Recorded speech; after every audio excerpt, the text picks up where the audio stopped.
Survey main சேனலை பார்த்து கொண்டு இருக்கும் அனைவருக்கும் எனது அன்பு வணக்கம்.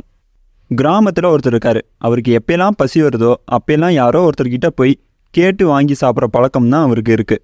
அவராக சொந்தமாக உழைச்சி சாப்பிட மாட்டார். ஒரு நாள் அவருக்கு பயங்கர பசி. சரி, நம்ம யார்கிட்டயோ சாப்பாடு கேட்போம் அப்படின்னு ஒரு காட்டு வழியாக நடந்து போகிறாரு. அப்படி அவர் நடந்து போகும்போது முன்னாடி ஒரு நரி வந்துட்டுருந்துச்சு.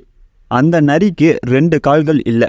அந்த நரியை பார்த்தோன்னே இவருக்கு ரொம்பவே சோகமாயிட்டார்.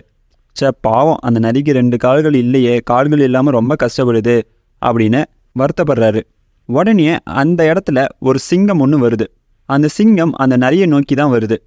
சிங்கத்தை பார்த்தோன்னே அவர் பயத்தில் ஒரு மரத்து மேலே ஏறி போய் உக்காந்துக்கிட்டாரு. அப்போ அவர் ஒரு விஷயம் நினைக்கிறாரு. சரி, இந்த சிங்கம் இந்த நரியை வேட்டையாட போகுது, இந்த நரியை கொன்று சாப்பிட போகுது அப்படின்னு நினச்சிட்டு இருக்காரு. ஆனால் அந்த சிங்கம் அந்த நரி பக்கத்தில் வந்து ஒரு இறைச்சி துண்டை அந்த நரிக்கு போட்டுட்டு போகுது. அதாவது ஒரு உணவை நரிக்கு கொடுத்துட்டு போகுது. இதை பார்த்தோன்னே அவருக்கு ரொம்ப ஆச்சரியம். என்னடா, சிங்கம் வேட்டையாடுன்னு பார்த்தா நரிக்கு உணவு அளிச்சிட்டு போதே அப்படின்னு ரொம்ப ஆச்சரியத்தோடு பார்க்குறாரு. நாம் ஒன்று நினச்சா இங்கே ஒன்று நடக்குதே. அப்போ இதெல்லாம் கடவுள் வேலை தான். 2 கால்கள் இல்லாத நரிக்கே கடவுள் உதவி செய்கிறாருன்னா கண்டிப்பாக எனக்கும் உதவி செய்வார். அதனால் எனக்கு பசிக்குதுன்னு யாருக்கிட்டையும் உணவு கேட்க வேண்டாம்.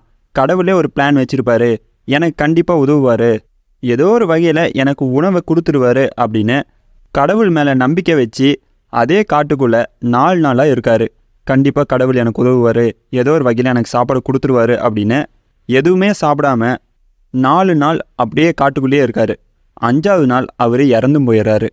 அவர் இறந்தோடனே நேராக கடவுள்கிட்ட போகிறாரு. போய் அவர்கிட்ட கேட்குறாரு, கடவுளே, 2 கால்கள் இல்லாத நரிக்கே சிங்கம் மூலமாக நீங்கள் உணவளிச்சிருக்கீங்க. அதே மாதிரி எனக்கும் ஏதோ ஒரு வகையில் உணவளிப்பீங்கன்னு நான் எதிர்பார்த்தேன். உங்கள் மேலே நான் நம்பிக்கை வச்சேன். ஆனால் நீங்கள் எனக்கு உதவி செய்யலையே, ஏன் செய்யலை அப்படின்னு கடவுளை பார்த்து கேட்குறாரு. உடனே அதுக்கு கடவுள் சொல்கிறாரு, இங்கே பாரு, நான் உன்னை நிறையா படைக்கலை, சிங்கமாக படைச்சிருக்கேன்.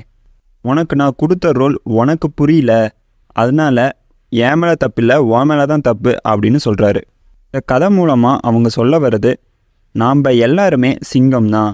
ஆனால் ஒரு சில பேர் நரி மாதிரி மற்றவங்க ஏதோ கொடுப்பாங்களான்னு எதிர்பார்த்துட்ருக்கோம். அந்த மாதிரிலாம் நாம் இருக்கக்கூடாது. சிங்கம் இந்த கதையில் என்ன பண்ணிச்சு, அந்த நரிக்கு உதவி செஞ்சுட்டு போச்சு.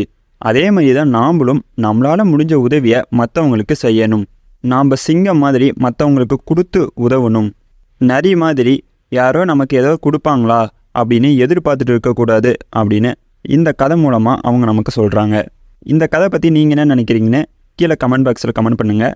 மறக்காமல் நம்ம சேனலை சப்ஸ்கிரைப் பண்ணிக்கோங்க, பெல் பட்டனையும் ஆன் பண்ணிக்கோங்க. அப்போ தான் நாங்கள் போகிற வீடியோஸ் உங்களுக்கு நோட்டிஃபிகேஷனாக வரும்.